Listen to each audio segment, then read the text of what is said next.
Baik, jadi kita minggu lalu sudah melihat tentang paham kerajaan Allah pada zaman Yesus itu seperti apa. Ya, hari ini kita akan lihat paham kerajaan Allah dalam pewartaan Yesus. Bahwa kita melihat mewartakan dan mewujudkan kerajaan Allah adalah misi Yesus datang ke dunia ini. Ya, berkali-kali Yesus menegaskan bahwa kerajaan Allah sudah dekat. Dan ini kita bisa lihat dalam setiap kali perumpamaan atau setiap kali Yesus mengajar para muridnya. Dalam pewartaannya, Yesus menekankan bahwa kerajaan Allah adalah situasi di mana Allah merajai hidup manusia. Allah meraja terutama dalam diri Yesus, ya, melalui sabda dan tindakannya, dan dikatakan kerajaan Allah itu akan mencapai kepenuhannya pada akhir zaman. Sabda dan perbuatan Yesus itu sudah menyatakan bahwa kerajaan Allah sudah datang. Maka kita melihat kerajaan Allah menurut Yesus adalah kerajaan Allah adalah Allah yang meraja atau memerintah, ya. Oleh karena itu manusia harus mengakui kekuasaan Allah dan menyerahkan diri atau percaya kepadanya, sehingga terciptalah kebenaran, keadilan, kesejahteraan, dan kedamaian. Kerajaan Allah yang diwartakan oleh Yesus itu akan mencapai kepenuhannya pada akhir zaman. Di akhir zaman itulah dikatakan Allah akan benar-benar meraja. Dalam rangka ini, kerajaan Allah terkait dengan penghakiman terakhir, dan ukuran penghakiman terakhir adalah kasih. Jadi standar, ya, orang akan dihakimi adalah apakah orang itu sudah melakukan perbuatan kasih atau tidak. Maka dikatakan mereka yang melaksanakan tindakan kasih itu masuk ke dalam kerajaan Allah. Ya, ini kita bisa baca di Injil Matius bab 25 ayat 31 sampai 45. Kerajaan Allah yang mencapai kepenuhannya pada akhir zaman itu kemudian dikatakan sudah dekat, bahkan sudah datang.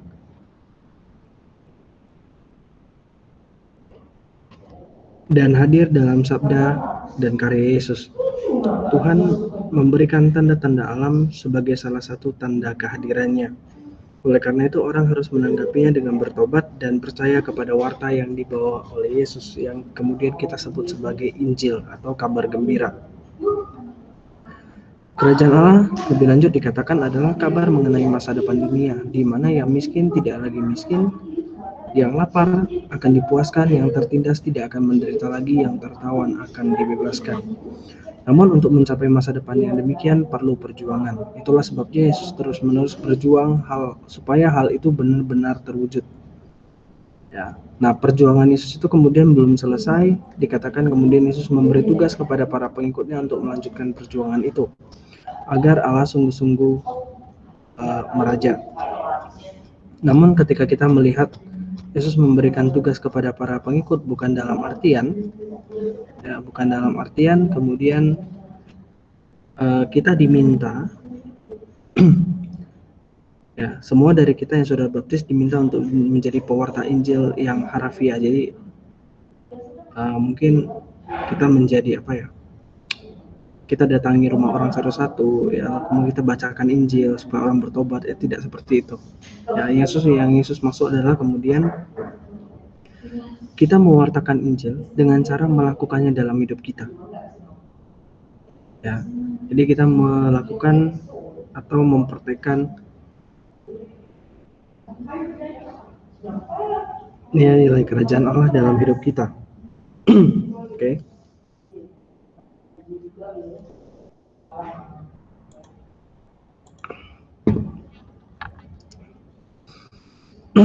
Nah, kemudian sabda Yesus tentang kerajaan Allah itu kita bisa lihat dalam perumpamaan yang disampaikan oleh Yesus.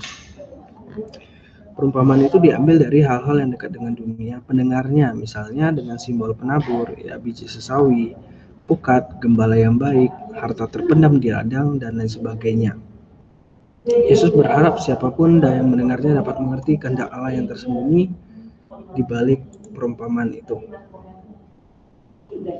Ya, nah, kalau kita mau melihat apa yang disebut dengan perumpamaan sih? Menurutmu apa yang disebut dengan perumpamaan? Mungkin ada yang bisa menjawab?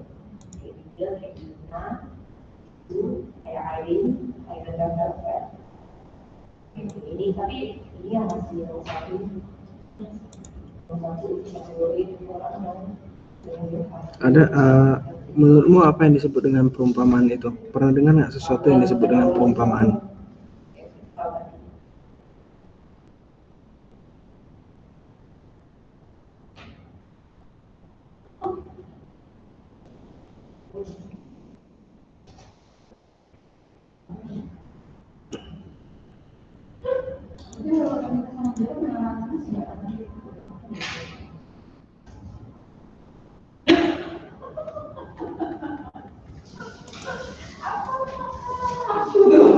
Mungkin ada yang bisa menjawab apa yang dimaksud dengan perumpamaan?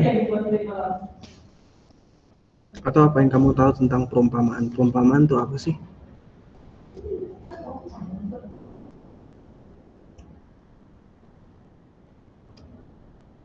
Peribahasa agak kurang tepat referen. Mungkin yang lain? Finka mengatakan sejenis permisalan. Ya, ada hubungannya dengan itu. Ani mengatakan permisalan. Ya, misalnya gitu ya, ada. Andrew mengatakan perumpamaan adalah yang biasa didahului perkataan seolah-olah ibarat menyamakan suatu hal dengan hal lainnya. Oke? Ya, bisa. Natasha mengatakan perumpamaan adalah perbandingan laku atau keadaan manusia dengan sesuatu yang ada di alam sekitarnya. Oke? Bisa juga. Ya. Sebenarnya kalau kita mau mengatakan perumpamaan, ya, secara lebih mudah kita bisa mengatakan perumpamaan adalah suatu kiasan, gambaran. Ya. Nah, gambaran ini sering digunakan hanya sebagai salah satu penyampaian ajaran, nasihat, peneguhan, atau sindiran. Ketika disampaikan, orang yang mendengarnya bisa menafsirkan sendiri. Nah, ini ya kemudian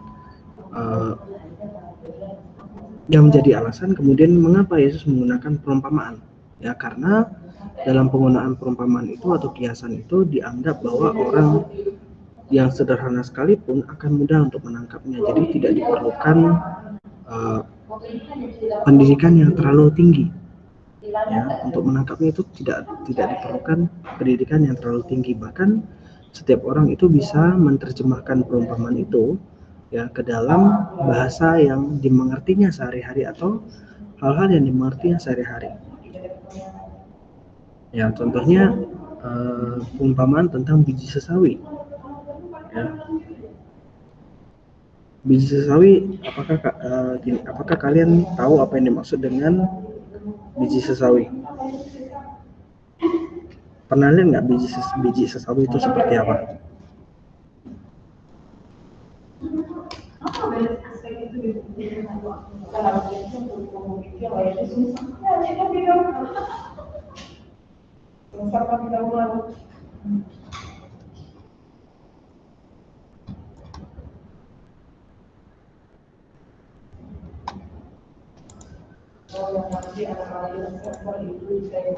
Oke, kalau mungkin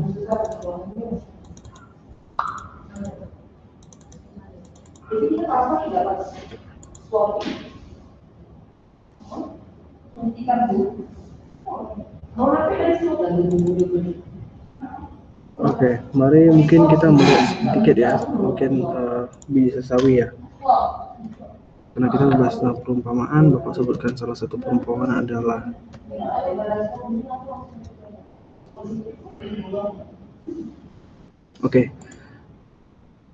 biji sesawi itu disebut sebagai mustard seed. Ya, kalau dalam bahasa Inggris itu sebutannya adalah mustard seed. Ya, mustard.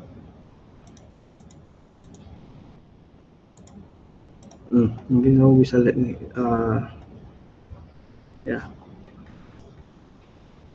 Kurang lebih biji sesawi itu sebesar ini. Kurang lebih. Ya, ini kecil sekali. Tetapi kalau nanti dia menjadi pohon yang sangat-sangat besar. Bahkan dikatakan burung pun bisa bersarang di situ.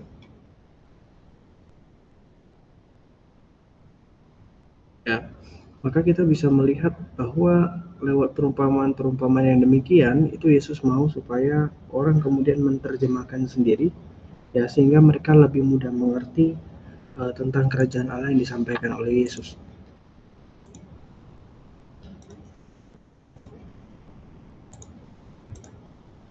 Oke, mari kita lihat sedikit tentang apa yang diwartakan oleh Yesus mengenai perumpamaan. Ya, Bapak tidak lagi menjelaskan perumpamaan satu-satu, tapi Bapak akan langsung melihat ada 4 hal yang mau dikatakan oleh Yesus mengenai kerajaan Allah ini yang disampaikan lewat perumpamaan. Yang pertama adalah bahwa kerajaan Allah sudah dekat. Ya, Yesus mewartakan bahwa kerajaan Allah sudah dekat, sehingga bahkan sudah datang, terutama dalam dirinya. Ya, nah perumpamaan itu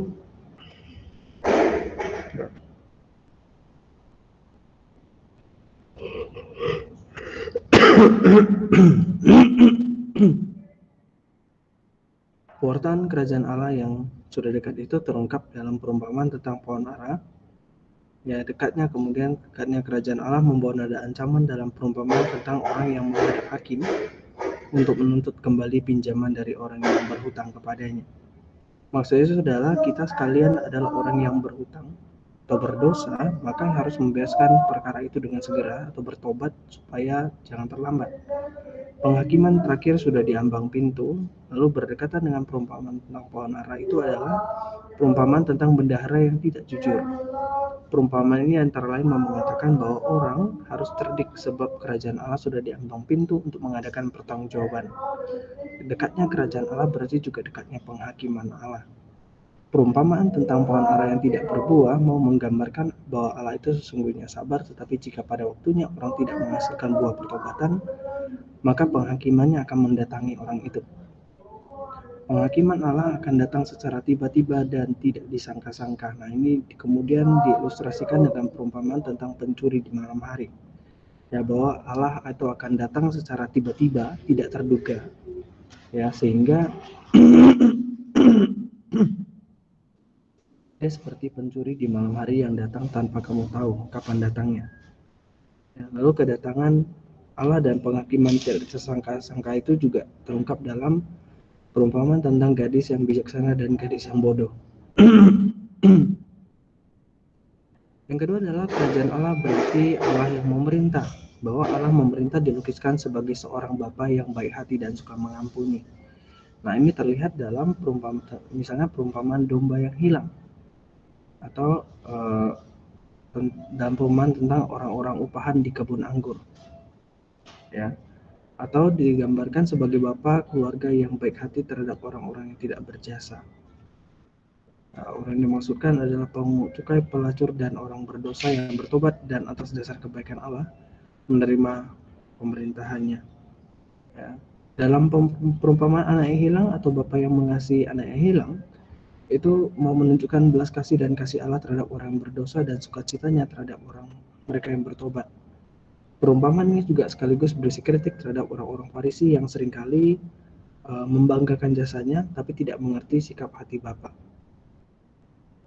Ketiga perumpamaan ini mau menekankan sukacita Allah yang menyambut orang berdosa yang bertobat dalam kerajaannya. Kemudian kerajaan Allah menuntut sikap pasrah atau iman kepada Allah. Ya, bahwa Allah meraja dengan kasih, oleh karena itu manusia dituntut untuk pasrah dan beriman kepada Allah, sehingga Allah menjadi harapan, sandaran, dan andalan bagi manusia. Manusia itu dikatakan tidak boleh mengandalkan hal lain seperti harta, kekuasaan, bahkan dirinya sendiri. Yesus menantang orang-orang Farisi karena mereka terlalu mengandalkan jasa-jasa dan kekuatan diri mereka. Yesus memuji orang-orang miskin dan menderita sebagai yang berbahagia karena dalam kemiskinannya itu mereka hanya mengandalkan Allah dan mempercayakan diri kepada Yesus. Yesus tentu saja tidak mendukung kemiskinan, bahkan ia memperjuangkan kesejahteraan lahir batin bagi umat. Namun yang Yesus kecam adalah ketidakadilan yang dilakukan oleh para petinggi pemerintahan dan agama. Ya. Oleh karena itu dalam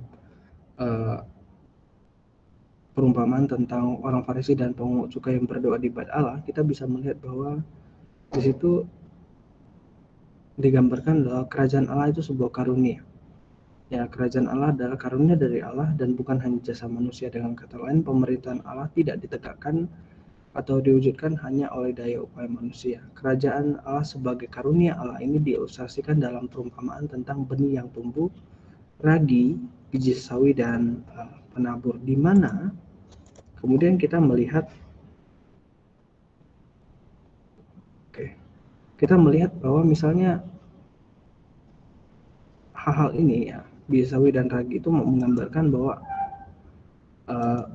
kerajaan Allah itu sesuatu yang sederhana, yang sepele, tetapi dia akan tumbuh menjadi sesuatu yang kuat dan memberi dampak. Ya. Kemudian ada berikutnya kita melihat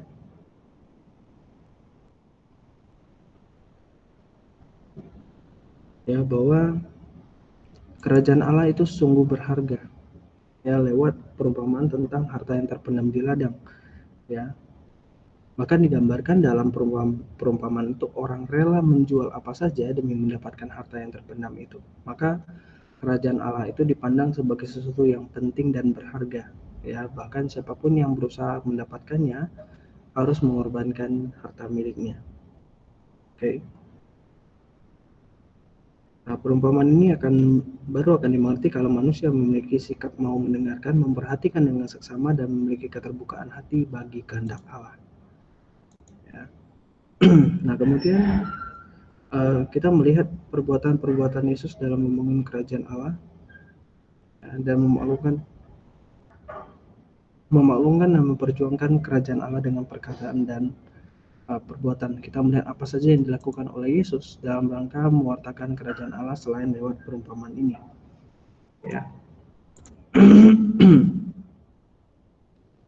Oke, beberapa hal ini ada gambar. Kemudian, apakah kalian bisa menyebutkan mukjizat yang terjadi di dalamnya? Atau mukjizat yang kalian tahu Yesus lakukan itu apa saja? Anda mungkin?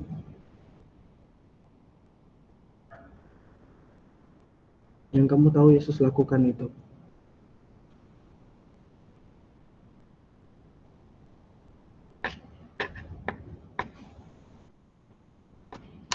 Ada?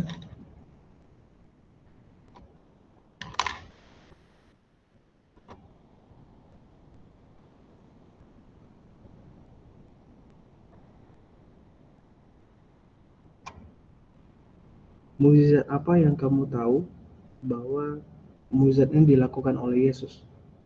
Ya, nanti soal pemaknaan kita akan lihat nanti. Tapi paling tidak, apakah kamu tahu bahwa mukjizat apa saja yang dilakukan oleh Yesus?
Permisi, Pak. Suara Bapak nggak kedengaran.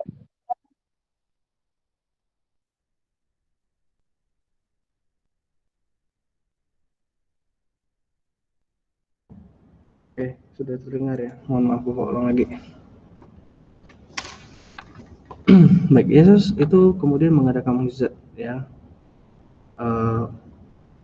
Apa artinya Yesus melakukan mukjizat? Bahwa Yesus mewartakan kerajaan Allah itu tidak hanya dengan sabda tetapi dengan mukjizat. Di mana mukjizat ini adalah kalau sebagai orang yang percaya kita menangkapnya bahwa tanda kehadiran Allah yang menyelamatkan.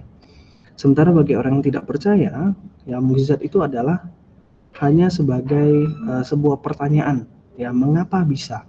Kenapa hal itu bisa terjadi? Ya mungkin dalam hidup kita lalu mengalami mukjizat-mukjizat setiap harinya. Ya, dalam konteks Yesus, mukjizat itu dilakukan dalam pewartaan dengan kerajaan Allah. Ya, dasar dan motif dari mengadakan mukjizat itu adalah pemberitaan tentang kerajaan Allah. Kemudian mukjizat Yesus itu punya arti mesianis dalam artian bahwa mukjizat Yesus mau menunjukkan bahwa Yesus adalah Mesias yang dinanti-nantikan. Ya, bahwa apa yang dilakukan oleh Yesus itu sesuai dengan ramalan Nabi Yesaya. Ya, di mana dikatakan kalau Mesias datang itu orang buta akan melihat, orang bisu itu mendengar, orang mati dibangkitkan, orang kusta menjadi tahir, dan kepada orang miskin dikabarkan kabar baik. Ya.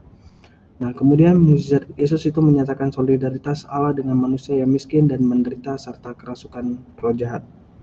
Bahwa ketika mukjizat itu dilakukan, yang miskin kemudian mendapatkan penghiburan, ya, yang menderita mendapat kelegaan, serta orang yang kerasukan roh jahat itu dibebaskan.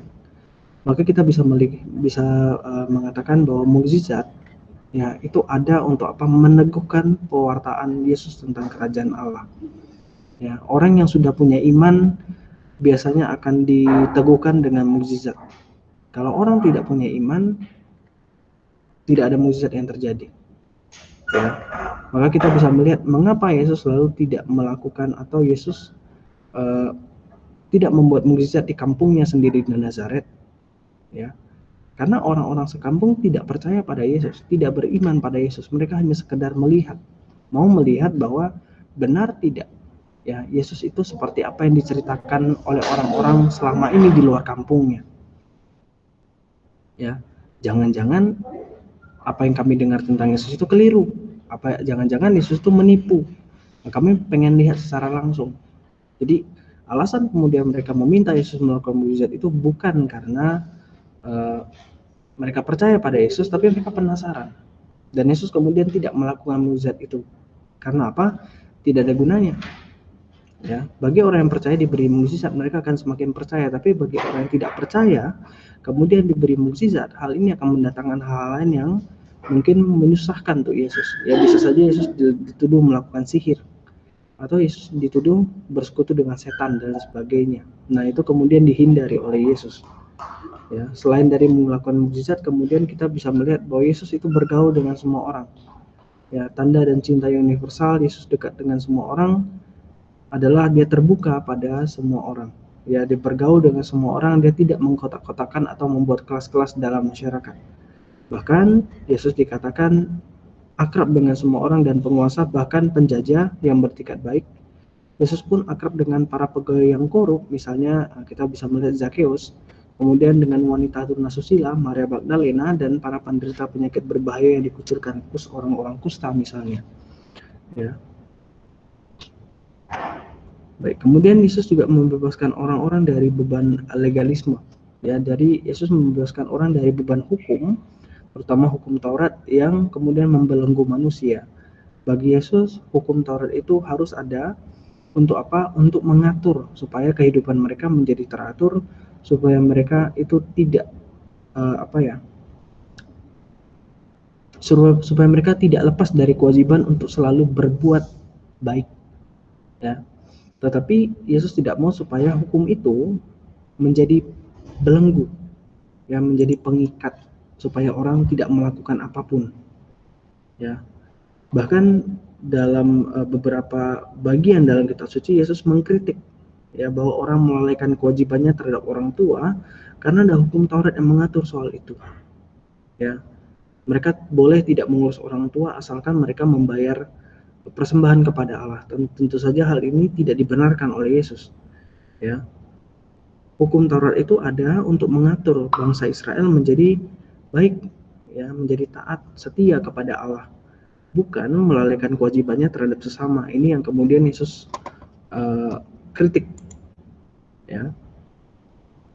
Kemudian Yesus memanggil para pengikutnya juga untuk mewartakan kerajaan Allah. Nah, Yesus memanggil para pengikutnya dan mereka dituntut memiliki keterlibatan yang radikal. Maka dikatakan orang-orang yang dipanggil Yesus itu harus, satu, meninggalkan segala-galanya.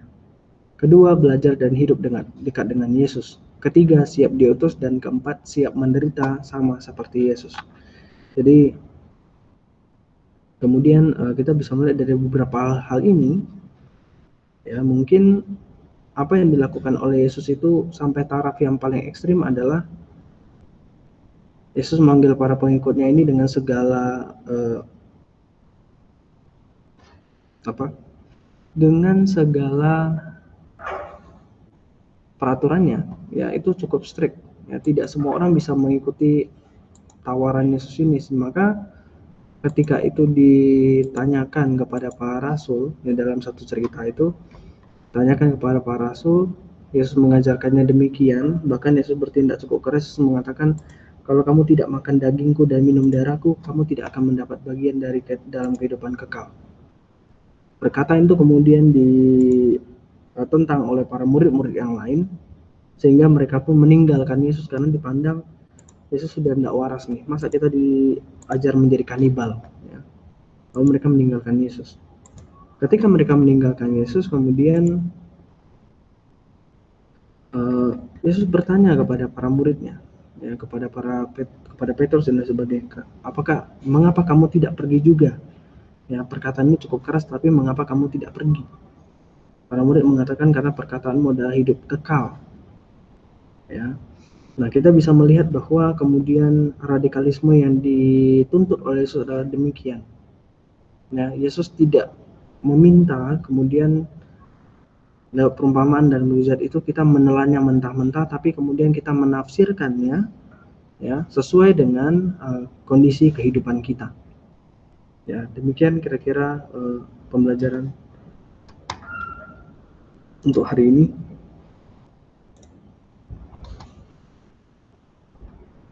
Oke, terima kasih. Tadi Bapak baru sadar, ya, setelah Rifan ngomong tuh. Oke, untuk tugasnya mungkin kalian bisa lihat di layar, ya. Pertama adalah Bapak minta kamu untuk menjelaskan paham kerajaan Allah yang diwartakan Yesus pada zamannya. Kemudian jelaskan alasan penggunaan perumpamaan dalam penyampaian gagasan, pikiran, atau pengajaran di kalangan masyarakat. Dia berguna untuk apa saja. Kemudian, mengapa Yesus selalu menggunakan perumpamaan dalam mewartakan kerajaan Allah? Mengapa Yesus tidak berbicara secara langsung?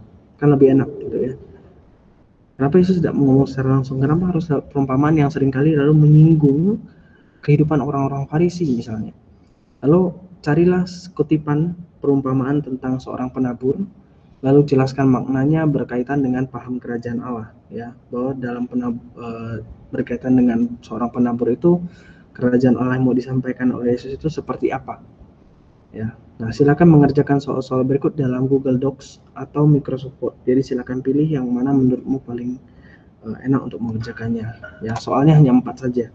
Nah, kira-kira mungkin ada yang mau bertanya. Kapan terakhir? Oke. Bapak sih meminta sebenarnya berakhirnya pelajaran kita itu udah selesai jam 1:10 itu sudah selesai, ya. Tapi kalau kamu agak susah untuk menemukan jawabannya, paling tidak jam 6 sore, ya, terakhir, ya. Jadi setelah ini tolong dikerjakan, ya. Sebenarnya soal tidak susah, kamu tinggal mencari pada bahan yang Bapak berikan. Apalagi tadi pagi Bapak sudah menyertakan bahan di dalam Google Classroom. Kamu tinggal buka, tinggal melihat, ya. Baik, mungkin ada pertanyaan yang lain mengenai tugas ini?